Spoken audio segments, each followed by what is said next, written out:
एक बार फिर संविधान पर बहस छिड़ गई है और दत्तात्रेय होसबोले और राहुल गांधी और बीच में the constitution of India.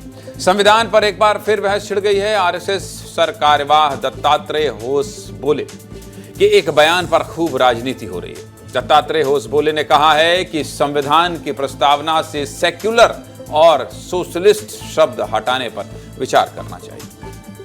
Dattatreya Hosabale ने कहा है कि ये शब्द इमरजेंसी के दौरान जोड़े गए थे और अब वक्त आ गया है कि इस पर चर्चा होनी चाहिए। भारत के संविधान के प्रस्तावना में प्रियम्बल में दो शब्द जोड़े गए हैं। दो शब्द जोड़े हैं।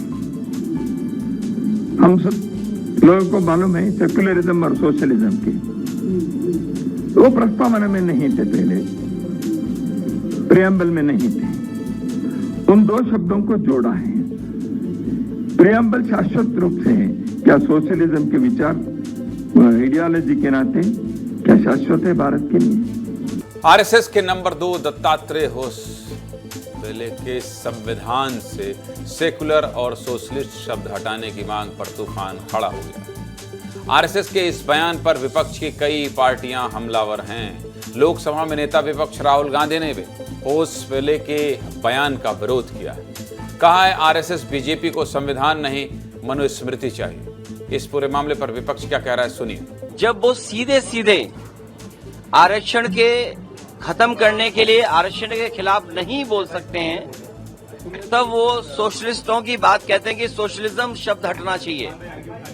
और जिन लोगों का दिल और दिमाग नफरत से भरा हुआ है, जातियों में धर्म में भेदभाव पैदा कर करके वोट लेना चाहते हैं, वो लोग सेकुलरिज्म और सोशलिज्म के खिलाफ हैं। ये लोग संविधान विरोधी लोग, आरएसएस वाले लोग जो अंग्रेज के चमचे, जिनका कोई योगदान नहीं इस देश की आजादी में, एक बार छू के तो दिखाए लोग संविधान, ये हटा करके तो दिखाए। अब प्रियम्बल्स में से सोशलिस्ट शब्द हटा दीजिएगा, अब सेक्युलर शब्द हटा दीजिएगा, यही इनका असली एजेंडा है। लेकिन सवाल ये उठता है कि बाबा साहेब के संविधान की प्रस्तावना में जब 1949 में धर्मनिरपेक्ष और समाजवाद शब्द नहीं थे, तो क्या तब देश सेक्युलर और सोशलिस्ट नहीं था? आपातकाल के दौरान इन दो शब्दों को जोड़ने की जरूरत क्यों पड़ी? बस इसीलिए इन दो शब्दों को लेकर सवाल उठते रहे। और अब तो केंद्रीय मंत्री शिवराज सिंह चौहान ने भी कह दिया, धर्मनिरपेक्ष और समाजवाद शब्द संविधान से हटाए जाने पर विचार होना चाहिए।